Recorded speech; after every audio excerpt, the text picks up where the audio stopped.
తెలుగు రాష్ట్రాల మధ్య Banakacherla issue burning topic గా మారుతుంది. రెండు రాష్ట్రాలు ఎవరి వాదనలు వారే చేసుకుంటున్నారు. మా నీళ్లు తోడుకుపోతున్నారని తెలంగాణ నేతలంటే ఎవరి నీళ్లు ఎత్తుకెళ్లడం లేదు. సముద్రంలో వృధాగా పోతున్న నీళ్లనే మళ్లిస్తామంటుంది ఆంధ్రప్రదేశ్. ఏపీ సీఎం చంద్రబాబు మాత్రం రెండు రాష్ట్రాల మధ్య వాదనలు గొడవలు కాదు, ఢిల్లీకి వెళ్లి మాట్లాడుకుందామని కొత్త ప్రతిపాదనలు చేశారు. ఆంధ్ర తెలంగాణ రాష్ట్రాలు ఎంత బాగా వాడుకున్నా చెరో 200 టీఎంసీల చొప్పున 400 టీఎంసీలు కూడా మించిదా అంటారు చంద్రబాబు. 1000 టీఎంసీలు సముద్రం పాలవుతుందని ఇరు రాష్ట్రాలు ఇచ్చిపుచ్చుకునే ధోరణితో వ్యవహరించి ముందుకు వెళ్లాలంటున్నారు.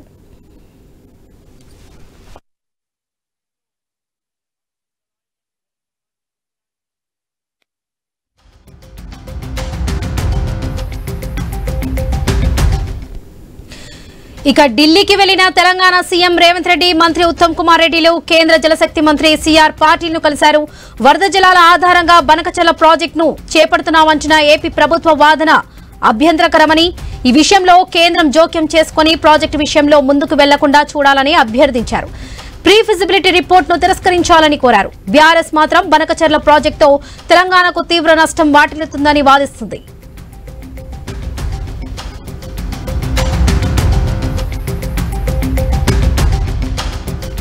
ఇలా ఎవరి వాదన వారికి ఉంటే రిటైర్డ్ ఇంజనీర్లు పలు ప్రతిపాదనలు చేస్తున్నారు. ప్రభుత్వాల ముందు 2 ప్రతిపాదనలను తీసుకొస్తున్నారు.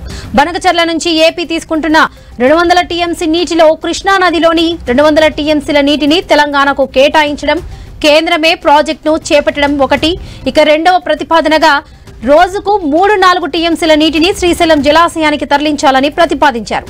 నాగార్జున సాగర్ లో రివర్సిబుల్ పంపులను వాడి గోదావరి నీటిని శ్రీశైలం వరకు తీసుకువెళ్లాలని సూచిస్తున్నారు. అటు మాజీ సీఎం జగన్ మాత్రం తన స్టాండ్ ను ఇప్పటి వరకు చెప్పలేదు.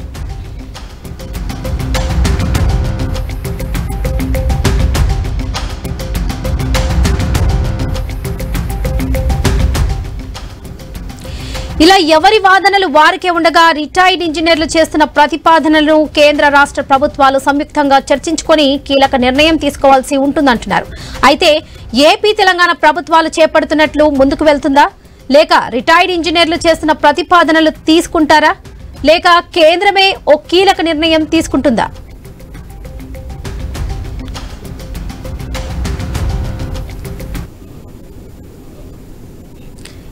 బనకచర్ల ప్రాజెక్ట్ కి సంబంధించి పూర్తి అప్డేట్స్ మా ఇన్పుట్ ఎడిటర్ శ్రీకాంత్ అందిస్తారు. Srikanth, over to you. Varalakshmi, good afternoon. So గోదావరిలో వరద వచ్చినప్పుడు ఆ మిగులు నీళ్లు ఏవైతే ఉన్నాయో వాటిని సముద్రంలో కలవకుండా వాటిని ఉపయోగించుకుంటాం. 200 టీఎంసీల నీటిని వరదలు వచ్చినటువంటి సమయంలో 200 టీఎంసీల నీటిని పోలవరం కుడి కాలువ ద్వారా కృష్ణానదిలోకి, అక్కడ నుంచి నాగార్జునసాగర్ కుడి కాలువ ద్వారా కొత్తగా నిర్మించేటువంటి బొల్లపల్లి రిజర్వాయర్లోకి, అక్కడి నుంచి నల్లమల్ల నుంచి దోవేటువంటి ఈ సొరంగం ద్వారా బనకచర్ల ప్రాజెక్టుకు రెగ్యులేటర్కి తీసుకొస్తామన్నది ఇప్పుడు గోదావరి బేసిన్ నుంచి కృష్ణాకు డైవర్ట్ చేస్తూ పెన్నాకు డైవర్ట్ చేయడానికి జరుగుతున్నటువంటి బనకచర్ల ప్రాజెక్ట్. సో రాయలసీమకు నీళ్లు ఇవ్వడానికి ఆంధ్రప్రదేశ్ ప్రభుత్వం చేపట్టినటువంటి ప్రాజెక్ట్. దీనిపైన ఇప్పటికే డిపిఆర్ కూడా సిద్ధమైపోయింది. ఈ డిపిఆర్ కేంద్రం దగ్గరికి వెళ్ళింది. కేంద్రం నిధులు ఇవ్వడమే లేట్. సో 60% కేంద్రం నిధులు ఇవ్వబోతోంది. సో మిగతా ఏదైతే రిమైనింగ్ బడ్జెట్ ఉందో అది రాష్ట్ర ప్రభుత్వం అక్కడ కలుపుకోబోతుంది. సో ఇట్లా నేపథ్యంలో కేంద్రాన్ని అడ్డుకునేటువంటి శక్తి రాష్ట్ర ప్రభుత్వానికి ఉందా? తెలంగాణ రాష్ట్ర ప్రభుత్వానికి మొదటి దశ, రెండో దశ, మూడో దశ, సో ఈ దశల వారీగా పనులకు సంబంధించి ఇప్పటికే డిపిఆర్ కూడా రెడీ అయింది. పోలవరం నుంచి గోదావరి జలాలు మళ్లిస్తారు. దానికోసం పోలవరం కుడికాలువ సామర్థ్యం కూడా పెంచుతారు. సో ప్రస్తుతం కుడికాలువ సామర్థ్యం 17,500 క్యూసెక్కులు ఉంటే దాన్ని 38,000 క్యూసెక్కులు పెంచుతారు. సో కుడికాలువ సామర్థ్యం పెరుగుతుంది, నీటి ప్రవాహం కూడా పెరుగుతుంది. ఆ తర్వాత రెండో దశలో బొల్లపల్లి వద్ద రిజర్వాయర్ నిర్మిస్తారు.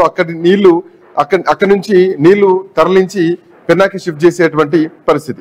ఆ తర్వాత మూడో దశ బొల్లపల్లి నుంచి బనకచర్ల రెగ్యులేటర్కి నీళ్లు మళ్లిస్తారు. సో ఇట్లా దశల వారీగా పనులు పూర్తి చేయడం కోసం మొత్తం 60,000 కోట్ల రూపాయల బడ్జెట్ ఇప్పటికే దీన్ని కేటాయించడం జరిగింది. సో మొదటి దశలో 13,000 కోట్ల రూపాయలు, రెండో దశలో 28, మూడో దశలో మొత్తం 38,000 కోట్ల రూపాయలు, ఆ తర్వాత ఓవరాల్ గా 60 నుంచి 80 కోట్ల రూపాయల బడ్జెట్ దీనికి ప్రాథమికంగా అంచనా వేయడం జరిగింది. అయితే రానున్న కాలంలో ఈ బడ్జెట్ ఎంతవరకు పెరుగుతుందన్నది కూడా ఇంకా చూడాల్సినటువంటి అవసరం ఉంది. ఇట్లాంటి నేపథ్యంలో తెలంగాణ మిగులు జలాలు, తెలంగాణ నికర జలాల్ని ఆంధ్రప్రదేశ్ కుట్రపూరితంగా తరలించకపోతోంది. తెలంగాణకు అన్యాయం జరుగుతోంది, కృష్ణా బేసిన్ లో అన్యాయం జరుగుతోంది, అట్ సేమ్ టైం ఇటు గోదావరి బేసిన్ లో కూడా అన్యాయం జరుగుతోంది. సో ఆంధ్రప్రదేశ్ రాష్ట్రం, చంద్రబాబు నాయుడు తెలంగాణకు అన్యాయం చేసి నీళ్లను పట్టుకుపోయేటువంటి ఒక మహా కుట్రకు తెరలేపారు. సో దీన్ని ఖచ్చితంగా అడ్డుకోవాలంటూ కూడా ఇప్పటికే రాష్ట్ర ప్రభుత్వం ముందడుగు వేస్తోంది. సో నీటి కమిట్మెంట్ ఎంత ఉంది, తెలంగాణకు రావాల్సినటువంటి నీటి వాటను పూర్తిగా తేల్చాలి.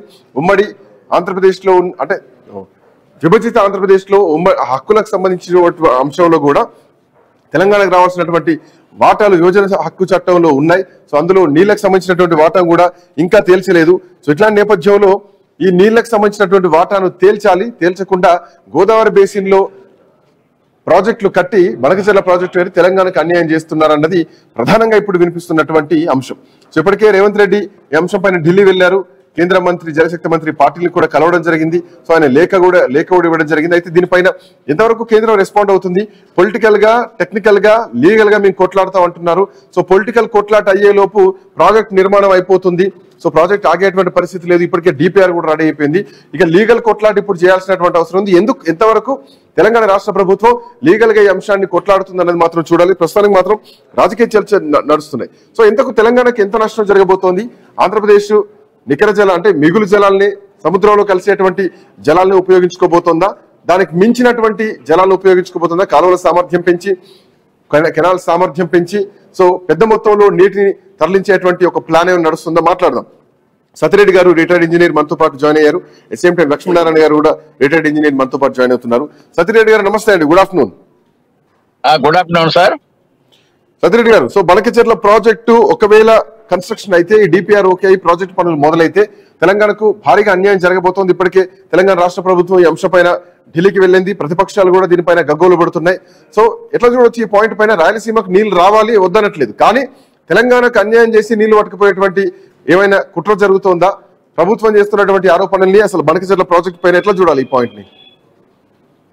సార్, మా రిటైర్డ్ ఇంజనీర్లో మా అనుభవంతో మేము ఒక రాజకీయాలకు అతీతంగా కొన్ని విషయాలు చెప్పదలుచుకున్నాం. కొన్ని నిన్న కూడా మా మిత్రులు చెప్పడం జరిగింది. అన్ని మీడియా దీంట్లో న్యూస్ లో వచ్చింది, ఉదయం కూడా చూశాను. నేను వేరే కాలం అటెండ్ కాలేదు. విషయం ఏంటంటే, ఇప్పుడు ఇష్యూ బనకచెర్లకు గోదావరి నీళ్లు లిఫ్ట్ అనేది తీసుకొస్తున్నారు తెర మీదకి. దాన్ని కంటే ముందు కొంచెం మనం వేరే విషయాలు మాట్లాడాల్సి ఉంటుంది. ఎందుకంటే తెలంగాణలో గోదావరి నీళ్లు టెంటేటివ్ 950 టీఎంసీలు, 960 టీఎంసీలు తెలంగాణకు, 450 టీఎంసీలు ఆంధ్రకని టెంటేటివ్ గాను మరి అది అథారిటీ ప్రకారమే అలాట్మెంట్ చేయడం జరిగింది. అయితే ఆ 9,960కి అగెనిస్ట్ గా మనం ఏమైనా 500-600 కూడా వాడుకోవడం లేదు. ఇప్పటికీ 300-400 లోనే ఉన్నాం మేము. అయినా కానీ కూడా అక్కడ జరిగే మా ప్రాజెక్టులు సీతారామ కానివ్వండి, ఇప్పుడు వేడిగడ్డ కాళేశ్వరం కానివ్వండి, ఇంకా ఇతరత్ర చాలా ప్రాజెక్టులలో వాళ్ళు తుపాకులు కూడా ఇవన్నీ కూడా ఏమైతుందంటే ప్రతి దానికి వాళ్ళు ఆంధ్ర గవర్నమెంట్ అడ్డుపడడం జరుగుతుంది. అడ్డుపడడం అంటే ఏ రూపంలో అంటే సుప్రీంకోర్టుకి వెళ్ళడం కానీ, హైకోర్టుకి వెళ్ళడం కానీ, పొలిటికల్ గా సెంట్రల్ గవర్నమెంట్ రిప్రజెంట్ చేయడం కానీ, ఇవన్నీ అడ్డంకులు సృష్టిస్తున్నారు. అవన్నీ గ్రీన్ ట్రిబ్యునల్ కూడా ఇవన్నీ చెప్పడం జరుగుతా ఉన్నది. ఇది ఎంతవరకు సమంజసం? అలాంటి వాటరే వాడుకోలేదు. అలాంటిప్పుడు వాళ్ళు అది ఏమి లేకుండా సర్ప్లస్ వాటర్ వాడుకుంటామని అంటున్నారు. సర్ప్లస్ వాటర్ అనే వర్డ్ గోదావరికి లేదు. రెండు రాష్ట్రాలు సబ్సిడెంట్ గా వాడుకున్న తర్వాత కూడా ఇంకా మినిమం 1000 టీఎంసీలు కలుస్తుంది వేస్ట్ వాటర్. అది షార్టేజ్ ఉన్నప్పుడు మిగులు జలాలు అది అనేది అది కరెక్ట్ కాదు. ఇక్కడ విషయానికి వస్తే ఏమైతుందంటే, తెలంగాణ ప్రజలు, ఆంధ్ర ప్రజలంతా తెలుగు వాళ్ళే. మనం అన్నదమ్ములాగా నిన్నటి వరకు కలిసి ఉన్నాము, ఇవాళ కూడా కలిసే ఉండాలి, ఇంకా ముందు కూడా కలిసి ఉండాలంటే ఈ పొలిటికల్ గా వాళ్ళు కొంచెం వెనకకు జరిగి టెక్నికల్ గా డిస్కస్ చేసి టెక్నికల్ ఎక్స్పర్ట్స్ తోని దీన్ని ఒక సొల్యూషన్ తీసుకొస్తే చాలా ఊందాగా ఉంటది. రెండు రాష్ట్రాలకు మేలు జరుగుతుంది. కొట్లాడుకుంటే ఓవడం వల్లనే గత 5-10 సంవత్సరాల నుంచి సెంట్రల్ గవర్నమెంట్ ఒక గజెట్ ద్వారా సెంట్రల్ గవర్నమెంట్ టేక్ ఓవర్ చేసింది పవర్స్. అది ఏ రాష్ట్రాలకు లేదు, ఆంధ్ర తెలంగాణకు తప్ప. దీనికి కారణం ఏంటంటే ఇద్దరు ముఖ్యమంత్రుల సమైక్యత లేక. ఇప్పుడు కూడా సమైక్యత లేకుంటే మళ్ళీ ఇంకా కొన్ని సెంట్రల్ గవర్నమెంట్ మనం దుట్టు పట్టుకొని వాళ్ళు చేయరు, అమ్మ పెట్టదు, అడగదు. ఆ విధంగా ఉంటుంది మన పరిస్థితి. ముందు రైతులకు కానీ రాష్ట్ర ప్రజలకు కానీ చాలా అన్యాయం జరుగుతుంది. దీన్ని జలశక్తి పాటిల్ గారు, సతిరెడ్డి గారు కృష్ణా బేసిన్ లోంచి మనకు రావాల్సినటువంటి వాటా ఎంత, మనకు వస్తున్నటువంటి వాటా ఎంత? సో కృష్ణాలో తాత్కాలిక ఒప్పందం ప్రకారం మనకు వస్తున్నటువంటి వాటా కేవలం 299 టీఎంసీలే.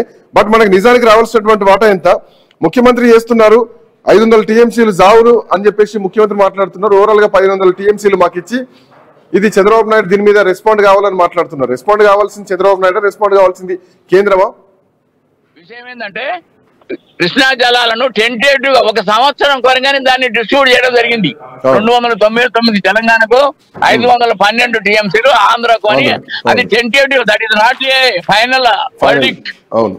వన్ ఇయర్ కొరకు వాడుకోండి. ఎందుకంటే తెలంగాణలో ఎగ్జిస్టింగ్ ప్రాజెక్ట్స్ కంప్లీట్ అయినాయి లేవు, ప్రోగ్రెస్ లో ఉన్నాయి, రిజర్వాయర్ కెపాసిటీలు లేవు. కాబట్టి ఇంత మాత్రం సరిపోతుంది, వీళ్ళు వాడుకోండి. మీన్ వైల్ కంప్లీట్ ఎంత చూద్దామా, ఇంకా ట్రిబ్యునల్ పెండింగ్ ఉంది. ఇప్పుడు అది మోస్ట్ ప్రాబబులీ ఈ సంవత్సరంలో రావచ్చు అనుకుంటున్నాను, allotment of water among both the states.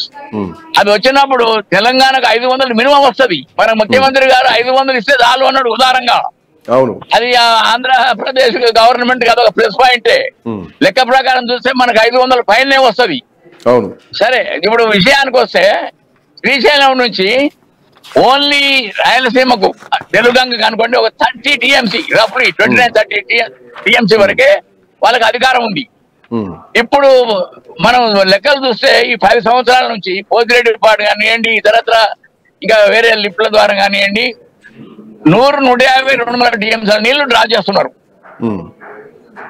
సరే, ఇక్కడ తెలంగాణలో రిజర్వాయర్ కంప్లీట్ కాలేదు, ప్రాజెక్టు కాలేదు, ఇప్పుడు వాడుతున్నారు అంటే there is some reason.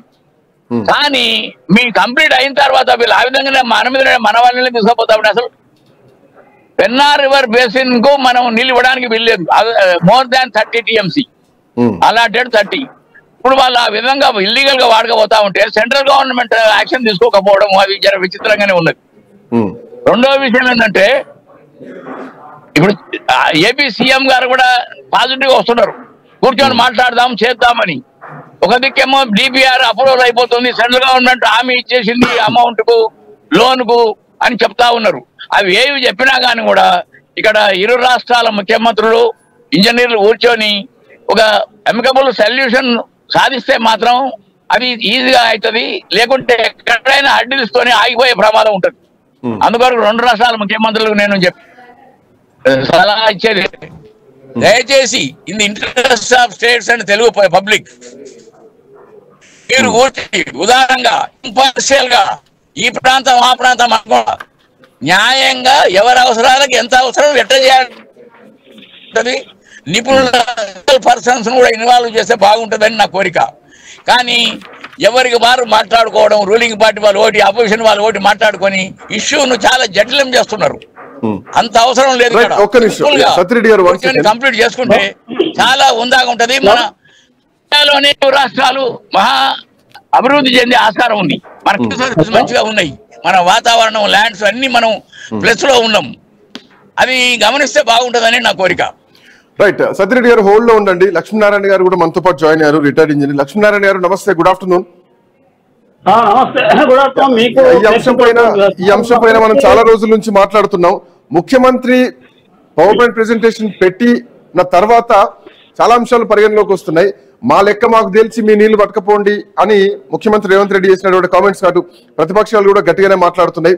So Krishna గోదావరికి సంబంధించినటువంటి అనుసంధానాల విషయంలో తెలంగాణను సంప్రదించకుండా ఎట్టి పరిస్థితుల్లో ముందుకు పోవద్దు.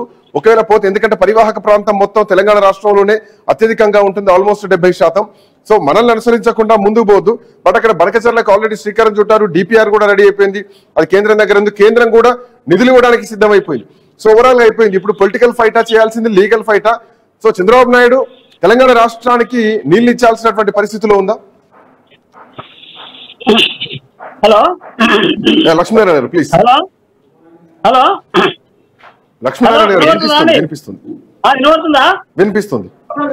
హలో వినిపిస్తుంది. హలో ఇప్పుడు మీ ముందు మాట్లాడిన సత్యరెడ్డి గారు కేసీఆర్ ఆధ్వర్యంలో జాయింట్ సర్వే చేసి 2018లో దుమ్మూడ నుంచి 4 సార్లు లింక్ చేయాలన్నా, 3 సార్లు లింక్ చేయాలన్నా అని కేసీఆర్ యొక్క అడ్వైజ్ మీద జాయింట్ సర్వే చేసిన ఇంజనీర్ ఆయన్నే. అది బనకచెర్ల, ఇది ఇప్పుడు బనకచెర్ల అంటే గోదావరి బనకచెర్ల లింక్ అనేది వాళ్ళు జాయింట్ సర్వే చేసినప్పుడు ఆంధ్ర ఇంజనీర్స్ ఏమనంటే తెలంగాణ నుంచి తరలిస్తే ఎప్పుడైనా ఆంధ్రాకు ముప్పు వస్తుందని వాళ్ళు రిటైర్డ్ ఇంజనీర్స్ ఒక ప్లాన్ చేశారు. అక్కడి నుంచే తరలించుకున్నాం ఆంధ్ర ఏరియా నుంచి అనేది ఈ వనకచెరకు అప్పుడే నాంది పడ్డది. వీళ్ళు తెలంగాణ ఏరియా నుంచి సర్వే చేయడంలో పాత్రదారుడే ఇప్పుడు మాట్లాడిన సత్యరెడ్డి గారు కేసీఆర్ ఆధ్వర్యంలో.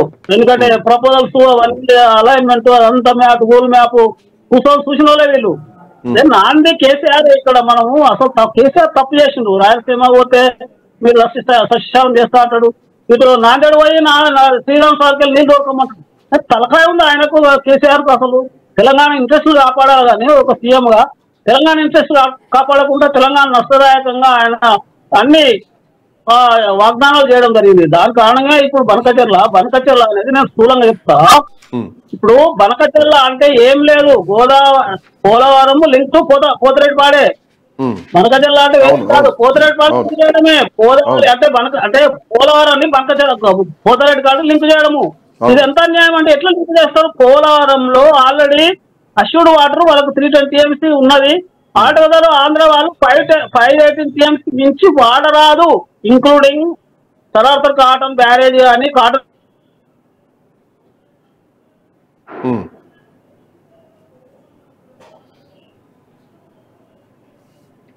లక్ష్మీనారాయణ గారు లైన్ కట్ అయింది. I think phone line cut అయినట్టుంది. సత్యరెడ్డి గారు, సో సత్యరెడ్డి గారు అంటే ఇప్పుడు తెలంగాణ రాకముందే మీరు నోరు మూసుకుంటారు. తెలంగాణ రాకముందే చేపట్టిన పోచంపాడు ప్రాజెక్ట్ కానీ, గోదావరి నది కానీ, లేకపోతే శ్రీరామ్ సాగర్ కానీ, మీడియా ప్రాజెక్టులు అన్ని కలిసి 400 TMC దాటలేవండి. తెలంగాణలో ఒక 400 TMC లిఫ్ట్ టేకప్ చేసింది. అందులో 240 TMC ఈ కాళేశ్వరమే కాలిపోయింది. ఇంకొక 160 TMCలు ఇతర ప్రాజెక్టులు ఉన్నాయి. సీతారామ, దుమ్మగూడెం, దేవాలయం ఇలాంటి అన్ని 160. ఆల్టోగర్ ఒక ప్రతిపాదనలో లిఫ్ట్ ద్వారా మనం ఉపయోగించుకోవాలనుకున్న తెలంగాణ అది ఫెయిల్ అయింది. ఇప్పుడు ఇంకా ప్రాజెక్ట్ కంప్లీట్ కాలేదు. 60 ఈ 240 TMC కాళేశ్వరం ఇది పొందబడ్డది. తెలంగాణ పరిస్థితి ఏముంది? ఈరోజు చంద్రబాబు నాయుడు ఏంటంటే మిగులు జలాలు తప్పండి. మిగులు జలాలు అయితే ధవళేశ్వరం తర్వాత తీసుకోపోండి, ఎవడో ఆబ్జెక్షన్ లేదు. పోలవరం నుంచి ఎట్లా తీసుకపోతారు? పోలవరం అష్యూర్డ్ వాటర్ నుంచి 320 TMC, దాని కింద ఇప్పుడు సరస్వర్ కాటన్ బ్యారేజ్ కింద అష్యూర్డ్ వాటర్ 260 TMC వాడుకోవాలి. ఆల్టోగర్ 518 TMC అష్యూర్డ్ వాటర్ వాడుకోవాలి. అలా ఇంచుమించు ఇయర్ మార్క్ అయింది. పోలవరం నుంచి ఎట్లా డైవర్ట్ చేస్తారు? నువ్వు మిగులు జలాలంటే ధవళేశ్వరం తర్వాత తీసుకోపో, ఎవడో ఆబ్జెక్షన్ లేదు, తెలంగాణకు ఆబ్జెక్షన్ లేదు. ధవళేశ్వరం బ్యారేజ్ తర్వాత తీసుకోపో, అప్పుడు సముద్రం నీళ్లు పోయేటి అంటారు. ఇది ఏంటంటే లాజికల్ గా ఒక స్కీమ్ ఇప్పుడు ఎస్టాబ్లిష్ చేయాలనేది ఒక పబ్లిక్ ఏంటంటే మిస్లీడ్ చేస్తుండు. కపట నీతి చంద్రబాబు నాయుడు కపట రాజకీయ నాయకుడు. ఆయన ఎప్పుడైనా స్వచ్ఛంద కాదు. ఆయనకు తెలంగాణ కూడా ఇవ్వాలని లేకుండే 2 గంటల సిద్ధాంతము. ఎవరికే చెప్పినా రాజ్నాథ్ సింగ్ జ్వరం వస్తే కూడా ఇవ్వద్దని లోపల కాలు పట్టుకున్నాడు. బయటనే 2 గంటల సిద్ధాంతం అంటాడు. ఆయన తెలంగాణకు మీకు అలాంటి చూడు, మీకు తెలంగాణ ఇప్పుడు గోదావరి మీద ఉన్న మీకు వాటా ఎంత 21%, 79%, 80% తెలంగాణ ఉన్నది. తెలంగాణ ఉపయోగించుకోవాలి అవసరాలకు భవిష్యత్తులో. నువ్వు ఎట్లా తీసుకుపోతావు? పోలవరం నుంచి ఎట్లా తీసుకుపోతావు? పోలవరం అప్పుడు స్టోర్స్ అక్కడ అలాట్మెంట్ ఉన్నది, తీసుకుపోతుంది కదా. పోలవరం నుంచి తీసుకుపోతుంది కదా.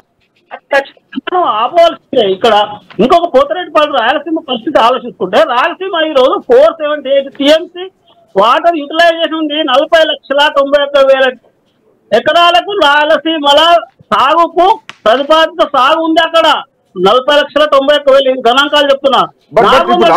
రాష్ట్రానికి ఎంత వాటా వస్తుంది అంటే ఆల్రెడీ ఉమ్మడి ఆంధ్రప్రదేశ్ ఉన్నప్పుడే తెలంగాణ రాష్ట్రానికి 900 పైసలకు TMCలు అప్పుడు కేటాయిస్తూ జీవోలు కూడా ఇవ్వడం జరిగింది. కేసీఆర్ ప్రభుత్వం వచ్చిన తర్వాత ఎన్ని TMCలకు అనుమతులు వచ్చినాయి. సో ఇప్పుడు చంద్రబాబు నాయుడు 1000 TMCలు ఇచ్చి 500 TMCలు మాయమాకి ఇచ్చి మిగతా మీరు బతకపోండి అంటే, సో ఈ కమెంట్ ఎట్లా చూడాలి? ఆల్రెడీ మన వాటా మనకు ఉన్నాక వాటా ఉంది. గోదావరిలో నికర జలాలు 1486, 1486లో తెలంగాణ 968 ఆల్రెడీ కేటాయింపులు పోయినాయి. అంతకంటే మించి ఏం తరలించకపోదు మించి. కానీ వాళ్ళకు పోలవరం ప్రాజెక్ట్ నుంచి ఇప్పటికే విస్తృతం చేసుకున్నారు. 300 TMCలో 500 TMC చేస్తున్నారు. మళ్ళీ ఎట్లా తీసుకుపోతారు బనకచెర్లకు, పోతిరెడ్డిపాడుకు? తప్పు కదా. ఇలా పోతిరెడ్డిపాడు మీద కృష్ణా జలాల మీద తెలంగాణ వినియోగము 286 దాటలేదండి. ఇప్పుడు తెలంగాణ వచ్చిన తర్వాత 10 ఏళ్లలో కూడా తెలంగాణ రాకుండా అదే పరిస్థితి. తెలంగాణ వచ్చిన తర్వాత 280 TMCలు దాటితే మనము దౌర్భాగ్యం తెలంగాణలో. వాళ్ళేమో 645 TMCలు వాడతారు ప్రతి సంవత్సరము. వాళ్ళకు అలాట్మెంటే 512 TMCలు అనుకో, దాని నుంచి 645 TMCలు వాళ్ళు వాడుతుంటే పోతిరెడ్డిపాడు ద్వారా మనం తెలంగాణకు 299 దాటలే మనము. మన వినియోగ సామర్థ్యం పెంచుకోలేదు 10 ఏళ్ల కేసీఆర్ కాలంలో. ఎక్కడ దక్షిణ తెలంగాణలో ఉన్న ప్రాజెక్టులు ఏవి కంప్లీట్ చేయలేదు. ఒక 100 TMC వినియోగ సామర్థ్యం పెంచినట్టుంటే కేసీఆర్ మనం మెచ్చుకునే వాళ్ళమే. ఏమి చేయలేదు. ఆటగా గోదావరిలో కూడా ఒక కాళేశ్వరం ప్రాజెక్టు చేపట్టిండు, మిగతా ఏ ప్రాజెక్టు చేపట్టలేదు. తెలంగాణ రాకముందు ఉన్న ప్రాజెక్టుల నుంచే అప్పుడు సేద్యం అవుతుంది గ్రావిటీ ఇరిగేషన్ ద్వారా, లిఫ్ట్ ఇరిగేషన్ ద్వారా మనం వాడుకోవడం లేదు. ప్రపోజల్స్ ఉన్నప్పటికీ కూడా వాడుకోవడం లేదు. ఇది తెలంగాణ దయనీయ పరిస్థితి. చంద్రబాబు ప్రజలను మభ్యపెడుతుంది. ఇది సముద్రవాయి నీళ్లు ఎట్లయితే సముద్రవాయి నీళ్లు, ఇతర జలాలు వద్ద జలాలు అంటే పాలు నీళ్ళు లెక్క ఉంటాయండి. బాగా అనుకోండి, పాలు నీళ్ళని సపరేట్ చేస్తున్నా చేయలేం కదా.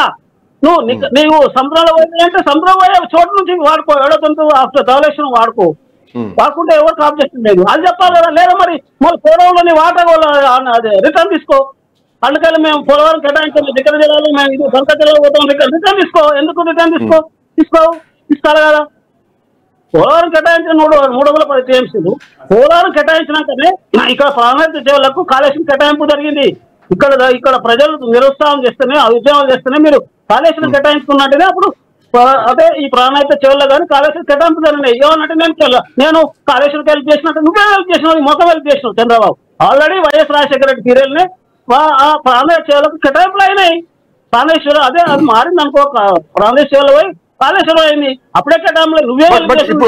ఇప్పుడు సముద్రంలోకి వెళ్తున్నటువంటి నీళ్లను వాడుకోవడంలో తప్పలేదు, 2 రాష్ట్రాలు వాడుకోవడంలో తప్పలేదు. కానీ గోదావరి జలాల్లో సముద్రంలో వెళ్ళి ఎక్కడి నుంచి పోదంటే ఒక లీకేజ్ పాయింట్ ఎక్కడ ఉండాలా, ఎక్కడ లీకేజ్ పాయింట్ ఉండాలా, వీళ్ళు ఎక్కడ లీకేజ్ పాయింట్ పెడుతున్నారు. సముద్రవాయి నీళ్లు చివరి ప్రాజెక్ట్ అంటే విజయవాడ కనకదుర్గ బ్యారేజ్ తర్వాత అది తీసుకోపో, అక్కడికి వెళ్ళి మలిపించుకో. సముద్రంలో పోయేటి అక్కడి నుంచి మలుపుకోపో ఎవడో లేకుంటే గోదావరి సరత్తర్ కాటన్ బ్యారేజ్ ఉంది కదా, సరత్తర్ కాటన్ బ్యారేజ్ తర్వాత మలుపుకోపో. అప్పుడు సముద్రంలో పోయే నీళ్ళు అంటారు. చెవులో పువ్వు పెడుతుడు, పోలవరం నుంచి ఎట్లా తీసుకుపోతాడు, అశ్వుడు వాటర్ అక్కడ కేటాయింపులు పోలవరం ఒక రిజర్వాయర్ ఒక కుండ లెక్క ఎట్లా తీసుకుపోతాడు, అశ్వుడు వాటర్ వెళ్ళి ఇంకొక అశ్వుడు వాటర్ లెక్క అరవై జలాల పేరు మీద ఎట్లా తీసుకుపోతాడు. మొత్తం కేసీఆర్ తెలంగాణకు ప్రోపాయనం చేస్తుండు. ప్రజలకు తెలవాలి ఇది. ఒక అశ్వుడు రిజర్వాయర్ నుంచి తీసుకుపోకూడదండి. సార్ కూడా తెలుసు, సత్యరెడ్డి గారు తెలుసు. నువ్వు తీసుకుపోదలుచుకుంటే మనక సరత్తర్ కాటన్ బ్యారేజ్ రాజమండ్రి కవర్ తీసుకపో, ఎవరికి ఆబ్జెక్షన్ లేదు, అన్ని తీసుకపో. వద్దంటావా? పొలాల నుంచి ఎట్లా తీసుకుపోతారు అశ్వుడు వాటర్ పొద్దున ఎస్టాబ్లిష్ చేస్తారు, రైట్స్ ఎస్టాబ్లిష్ చేస్తారు. ఒకసారి సత్యరెడ్డి గారితో మాట్లాడతాను. 2004లో ఒక అండర్టేకింగ్ ఇచ్చిండు. ఏది తెలుగంగ అందరి గాలేరు నగరి వెలుగొండకు మేము అండర్టేకింగ్ మేము అదనపు జలాలు వాడుకున్నాం. అండర్టేకింగ్ ఇచ్చి ఇవాళ పరిస్థితి ఏంటండి, వాడుకుంటలేరు అదనపు జలాలు. అవి ఇతర జలాలు వాడుకున్న ప్రత్యేక పన్నుకు అక్రమంగా సంవత్సరం 200 TMCలు వాళ్ళకు ఉన్న హక్కు అంతా 34 TMCలే. 34 TMCలు 200 పైన TMCలు వాడుతారు. మరి అదేం చెప్పాలి. ఇంకా ఎందుకు మళ్ళా పోతిరెడ్డిపాడుకు గోదావరి నుంచి నీకు చేయడం కేవలం పంచకొక సిద్ధాంతము చంద్రబాబు నాయుడుది. తనదికి ఓడుకోవాలి. పంచకొక సిద్ధాంతం తెలంగాణకు అన్యాయం చేయలేదు. అంటే సముద్రంలో నీళ్ళు అంటే నువ్వు ధవళేశ్వరం బ్యారేజ్ తీసుకో, ఎవడో ధవళేశ్వరం బ్యారేజ్ తీసుకో, సముద్రకులు పోతాయి. వాస్తవం అంటే పోలవరం దగ్గర పాయింట్ పెట్టడం, అక్కడి నుంచి తీసుకోపోవడం, అంటే స్టోరేజ్ ఉన్న దాంట్లోకి వెళ్ళి తీసుకుపోవడం ఖచ్చితంగా ఇది అన్యాయం అన్నది రిటైర్డ్ ఇంజనీర్ల వర్షన్ కానీ అట్ సేమ్ టైం తెలంగాణ ప్రభుత్వం నుంచి కానీ ప్రతిపక్షం నుంచి వస్తున్నటువంటి మాట. బట్ ప్రభుత్వం ఎంతవరకు దీంట్లో స్ట్రాంగ్ గా ఉంది, ఎంతవరకు ఈ విషయం పైన ఫైట్ చేస్తుంది ప్రతిపక్షంతో పాటుగా అన్నది ఇక్కడ మాట్లాడాల్సినటువంటి సత్యరెడ్డి గారు. సత్యరెడ్డి గారు, సముద్రంలోకి వెళ్ళేటువంటి నీటిని వాడుకోవడం తప్పులేదు, కాకపోతే ఎండింగ్ లో వాడుకోవాల్సినటువంటి వాటర్ అంటే లీకేజ్ పాయింట్ ఎక్కడ పెట్టాలి. ఈ పోలవరం దగ్గర లీకేజ్ పాయింట్ పెడితే ఖచ్చితంగా తెలంగాణకు అన్యాయమే జరుగుతుంది. ఇప్పుడు అదే పాయింట్ చంద్రబాబు నాయుడు చేస్తున్నటువంటి పని. అండ్ ఇంకో పాయింట్ ఏంటంటే, ఇందాక లక్ష్మీనారాయణ గారు అన్నారు ధవళేశ్వరం బ్యారేజ్ దగ్గర తీసుకెళ్ళు, విజయవాడ దగ్గర నుంచి తీసుకెళ్తే అప్పుడు సముద్ర నీరు వాడుకున్నట్టు. అండ్ తుపాకులగూడెం దగ్గర కూడా బ్యారేజ్ ఉండాలా. సో అక్కడి నుంచి లీకేజ్ పాయింట్, ఆ లీకేజ్ పాయింట్ తీసుకుంటే ఖచ్చితంగా తెలంగాణకు అన్యాయం జరగదు. బట్ ఇప్పుడు పూర్తిగా పోలవరం నుంచే వీళ్ళు లిఫ్ట్ చేస్తే కనుక ఖచ్చితంగా తెలంగాణకు భారీ అన్యాయం జరగబోతోంది. ముఖ్యమంత్రి అంటున్నారు 500 TMCలు 500 వాయిమాకి ఇచ్చి మిగతా మీరు తీసుకుంటారు. ఆల్రెడీ కేంద్రం నుంచి మనకు ఆర్డర్స్ కూడా ఉన్నాయి కదా. ఇక్కడ ముఖ్యమైన విషయం ఏంటంటే, సెంట్రల్ గవర్నమెంట్ జలశక్తి మంత్రి పాటిల్ గారు పెద్దన్న పాత్ర పోషించి మన తెలంగాణ ప్రాజెక్టులకు నికర జలాలను ప్రాజెక్ట్ వైజ్ అలాట్మెంట్ అప్రూవల్ చేయాలా త్రూ గజెట్. అప్రూవల్ చేసిన తర్వాత మనకు కూడా మన రైతులకు కూడా భరోసా ఏర్పడుతుంది. మాకు ఇన్ని TMCల నీళ్లు మాకు నికర జలాలే అలాట్మెంట్ అయి ఉన్నాయి, మాకు ఎలాంటి ఇబ్బంది లేదు ఫ్యూచర్ లో కూడా అనేది ఒక హామీ వచ్చినట్టయితే మనకు కొంచెం పబ్లిక్ లో అయోమయ పరిస్థితి అనేది ఉండదు. ఇక్కడ విషయం ఏంటంటే, అది ఏది లేకుండా నికర జలాలు అని అనకుండా సర్ప్లస్ వాటర్ అని చెప్పేసి దాన్ని మేము తీసుకుపోతాము నష్టము అని అనడం, అసలు మన దాన్ని ఏందో మనది గుర్తించండి. ఫస్ట్ మన ప్రాజెక్టును ఆ ప్రాజెక్ట్ వైజ్ అలాట్మెంట్ ఎన్నిటి సుమారు 963 వాళ్ళకు ఒక 500 దాన్ని చేయకుండా అది నికర జలాలు లేదు మేము మిగులు జలాలను తీసుకుపోతాము అనడం సమంజసం కాదు. ముఖ్యమైనది ఏంటంటే మా మిత్రుడు చెప్పినట్టు పొలిటికల్ లీడర్లను మనం గౌరవించాలా. మనం పొలిటికల్ కాదు, మనం ఆఫీసర్లం. మనము వాళ్ళలాగా మాట్లాడకూడదు, దూషించుకోకూడదు, ఎవరిని క్రిటిసైజ్ చేయకూడదు. మనం ఏమైనా టెక్నికల్ ఇష్యూస్ మాట్లాడాలి ఉందాగా. రేపు మీటింగ్లలో కూడా మనం అదే విధంగా ఉండాలా. మా సోదరుని చంద్రబాబు నాయుడు గారు కానీ, రేవంత్ రెడ్డి గారు కానీ, కేసీఆర్ కానీ ముఖ్యమంత్రులను మనం కామెంట్ చేయడం సరి అయింది కాదు. రెండవది ఏంటంటే మనం టెక్నికల్ గా మనం how far we will convince them. రెండు రాష్ట్రాలకు న్యాయం జరగాల రిక్వైర్మెంట్ ప్రకారము, ప్రాజెక్టుల ప్రకారం. అంటే మన క్యాచ్మెంట్ ఏరియా ప్రకారం అంటే కృష్ణాలో మనకు 65% 2/3 వస్తుంది, మనకు 1/3 వాళ్ళకు పోతుంది. అలాంటిది మనకు ఇప్పుడు 1/3 కూడా మనం తీసుకోవడం లేదు. ఆ విధంగా ఉన్నప్పుడు నేను చెప్పేది ఏంటంటే ఫస్ట్ పెన్నా బేసిన్ పోయే నీళ్ళని అరికట్టాలంటే గోదావరి నీళ్ళు వాళ్ళు వాడుకోవాల్సిందే. అప్పుడు కూడా ఇద్దరు ముఖ్యమంత్రుల మీటింగ్ అయినాడు, జగన్మోహన్ రెడ్డి గారు, కేసీఆర్ అయినప్పుడు కూడా రిటైర్డ్ ఇంజనీర్లు నేను కూడా ఒక 4-5 ఇన్వైట్ చేశాను. నేను కూడా అపెక్స్ కౌన్సిల్ సమావేశంలో బనకచెర్ల టాపిక్ ఏమైనా వచ్చింది? అప్పుడు ఏమైందంటే బనకచెర్ల లేదు అప్పుడు ఇష్యూ. అయితే ఇష్యూ ఏమైంది, గోదావరి అని అన్నాం. గోదావరి నీళ్ళు మీరు వాడుకోండి, ఆ వాడుకొని రాయలసీమకు కంపెన్సేట్ చేయండి. కృష్ణా బేసిన్ వాడుకోండి, మొత్తం కృష్ణా బేసిన్ కు కృష్ణా నీళ్లు వాడకుండా గోదావరి నీళ్ళు వాడుకోండి, తద్వారా రాయలసీమకు తీసుకోండి. మీ వాటర్ అలాట్మెంట్ లోనే మీరుండండి. ఇప్పుడు టెలిమెట్రీ పెట్టారు ప్రాజెక్ట్ వైజ్, అవి ఎక్కడ కూడా వాళ్ళు రికార్డు మెయింటైన్ చేయరు, అదనంగా డ్రా చేస్తూ ఉంటారు ఇల్లీగల్ గా. అలాంటివి ఉండకూడదు. మనం ఒకసారి ఒడంబడిక చేసుకున్నామంటే దానికి కట్టుబడి ఉండాలా, ఇంజనీర్లు కానీ లీడర్లు కానీ. ఆ విధంగా పోతేనే బాగుంటది. ఇప్పుడు ఈ కొట్లాటలు చూసి సెంట్రల్ గవర్నమెంట్ టేకప్ చేసింది. 2 బిల్లులు కోచి ఆ రొట్టెల శాస్త్రం ఇటు నుంచి అటు నుంచి మన జుట్టు పట్టుకొని ఆటాడుతున్నారు. అది పద్ధతి కాదు. సెంట్రల్ గవర్నమెంట్ పాత్ర ఇక్కడ కీలకమైంది. సెంట్రల్ గవర్నమెంట్ పాత్ర కీలకమైంది. ఇక్కడ ఇతర రాష్ట్రాల మంత్రులది, ఇంజనీర్లది, రైతులది విని వాళ్ళు న్యాయం చేయాలి, సమన్యాయం చేయాలా. It is the main point. దీన్ని అందరు విస్మరిస్తున్నారు. సెంట్రల్ గవర్నమెంట్ దగ్గర పాలున్నది. ఇప్పుడు ఇవన్నీ అన్ని వాళ్ళు చేయాలి. వాళ్ళు అవన్నీ పక్కకు పెట్టి మీరు కొట్టుకోండి, తన్నుకోండి చూస్తా ఉన్నారు. ఇది పద్ధతి కాదు. Thank you so much Satya Reddy గారు, అట్లాగే లక్ష్మీనారాయణ గారు. సో బనకచెర్ల ప్రాజెక్టు విషయంలో పోలవరం ప్రాజెక్టు బనకచెర్ల ఏదైతే ఉందో, సో ఈ అంశంలో తెలంగాణ గోదావరి నదీ జలాల ఉపయోగంలో తెలంగాణకు భారీ అన్యాయం జరగబోతోంది. తెలంగాణకు ఉమ్మడి ఆంధ్రప్రదేశ్ అంటే ఆంధ్రప్రదేశ్ విభజించిన తర్వాత విభజన చట్టంలో ఉన్నటువంటి హక్కులు ఏవైతే ఉందో దాంట్లో తెలంగాణ నీటి వాటా కూడా తెలిచాల్సినటువంటి అవసరం ఉంది. సో గోదావరి నదీ జలాలను తెలంగాణకు అన్యాయం జరిగేలాగా పట్టుకెళ్తున్నారు. కేవలం పేరుకు 200 టీఎంసీలు అని చెప్తున్నా కానీ కాలువల సామర్థ్యం పెంచుతున్నారు, కెనాల్ సామర్థ్యం పెంచుతున్నారు.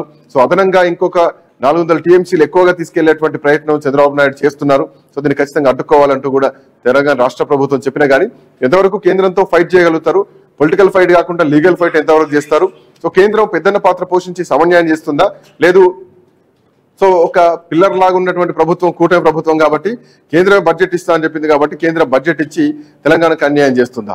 సో అంశంపైన భారతీయ జనతా పార్టీ తెలంగాణ ఎంపీలు ఏం మాట్లాడతారు? భవిష్యత్తులో ఒకవేళ బనకచెర్ల ప్రాజెక్ట్ ఓకే అయితే తెలంగాణలో బీజేపీ పరిస్థితి ఏంటి? ఇవన్నీ కూడా ఆలోచించాల్సినటువంటి అవసరం. చూద్దాం. That's all for next updates continue అయితే కీప్ వాచింగ్.